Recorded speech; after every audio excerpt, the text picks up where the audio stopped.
Welcome to the Rim Break Rodeo. We hope this video helps. You start by locking in the essentials: the mic, the gain, and monitoring. Pick a mic that matches the source, dynamic for loud stages, condenser for nuanced vocals. Once the mic is placed, set input gain so peaks sit around -6 dB. This preserves headroom and prevents digital clipping.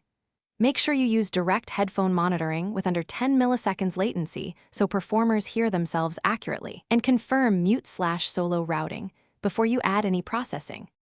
Once levels are set, focus on shaping the sound. Room first. Reduce reflections with absorbers or blankets on early reflection points to tighten the recording.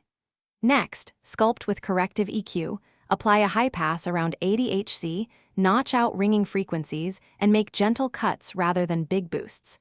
Route similar sources to a dedicated bus so you can apply consistent compression and a de-esser. This keeps dynamics controlled and helps the live mix translate clearly to listeners.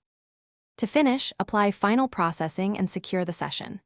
Add subtle compression on the master bus, slow attack, medium release, to glue sources without squashing dynamics. Use a light limiter to protect peaks. Always record a redundant backup on a second device or separate multitrack channel so you never lose takes.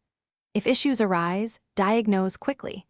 If feedback occurs, notch the offending frequency and drop that channel's gain by 3 to 6 dB. If latency shows up, switch to direct hardware monitoring. Thanks for watching. Consider subscribing if we helped you.